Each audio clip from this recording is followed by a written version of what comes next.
फिरदौसपुर में, होशियारपुर में, बाद में मैं जालंधर में गया।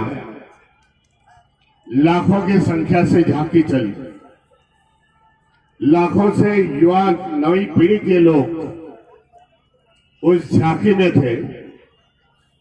आनंद और उत्साह का वातावरण था।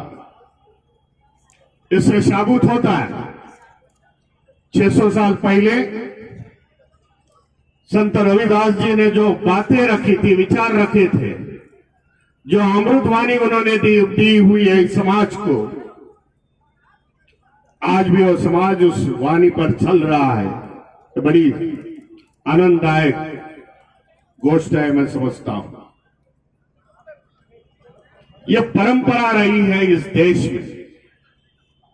2500 साल भगवान गौतम बुद्ध ने इस व्यवस्था के ऊपर, जो इस देश में उस समय की व्यवस्था थी, विषमतावादी व्यवस्था थी, ऊंच नीच की व्यवस्था थी, उसके खिलाफ भगवान गौतम बुद्ध ने समता का मार्ग दिखाया, शांति का मार्ग दिखाया, अमन का मार्ग दिखाया। वही परंपरा बाद में संत रविदास जी ने उनके वाणी से आपको देश को दी है। उसके बाद संत कबीर आ गए। संत रविदास जी, संत कबीर, गुरु नानक जी, सिख धर्म के संस्थापक, ये तीनों जन समकालीन थे।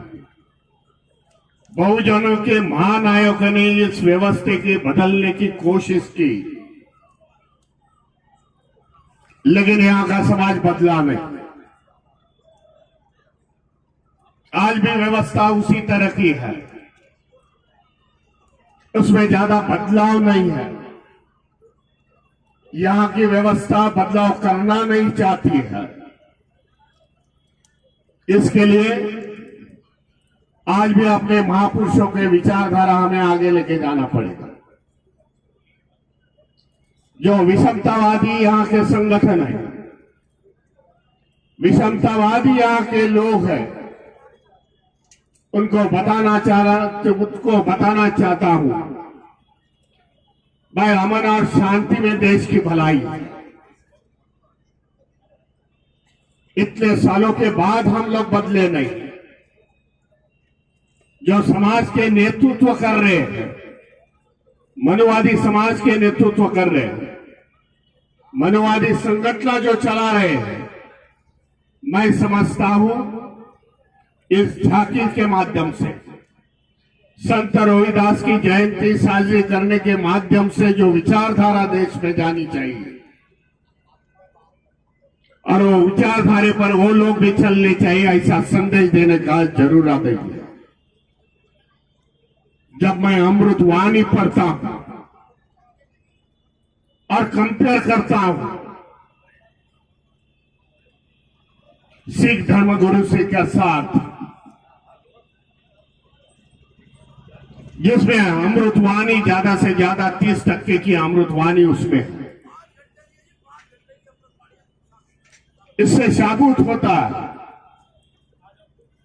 कि संत रविदास जी की जो अमृतवाणी है आज भी और इस देश में लागू होनी चाहिए।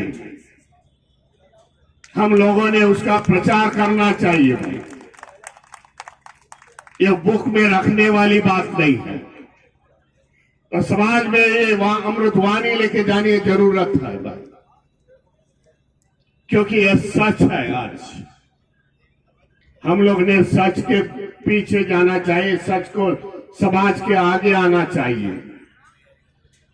जिनके पास झूठा है, जिनके पास कोई विचारधारा नहीं, जो विचारधारा विषमता की है,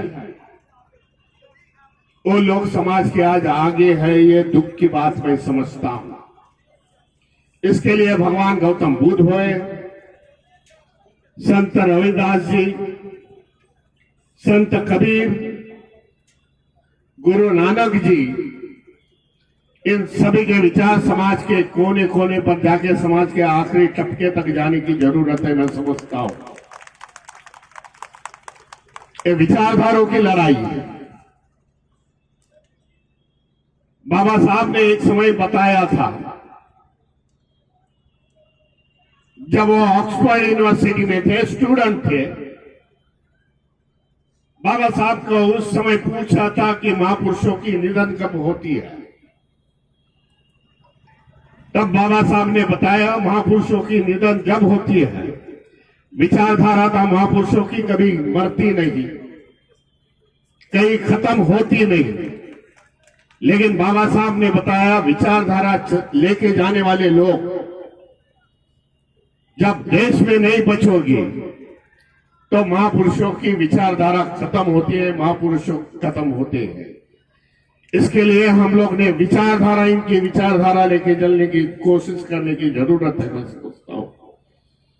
आज भी देश की हालत ऐसी है, इसके लिए विचारधारा की लड़ाई लड़नी जरूरत, मैं समझता हूं। ज्यादा समय न लेते हुए,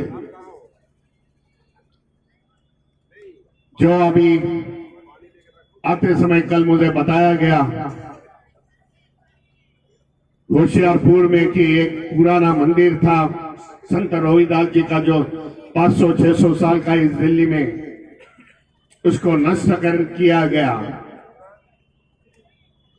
उस समय में मैं आया था और इधर कंडम किया था पत्रकारों से, पत्रकार की बात करते समय। हमारी जो ऐतिहासिक वास्तु है वो हमें बचाना पड़ेगी भाई, आने वाले समय में वही हमारे को विचारधारा, ऊर्जा, प्रेरणा देगी। इसके लिए आप सभी को धन्यवाद देता हूं और दिल्ली वाले से ऐलान करना चाहता हूं कि आप संख्या से ज्यादा है, गुरु रविदास को मानने वाले ज्यादा है। जो भी शेड्यूल कास्ट, शेड्यूल ट्राइब के लोग होंगे भाई, बड़ी से बड़ी हमारी ताकत दिखाने की आज जरूर है इस समाज में। क्योंकि मैं जो कल जालंधर में देखा, होशियारपुर में देखा, कई लाखों के लोग वो झांसी में थे। मैं करीब करीब 3 किलोमीटर की दूरी पर चल रहा था उनके साथ।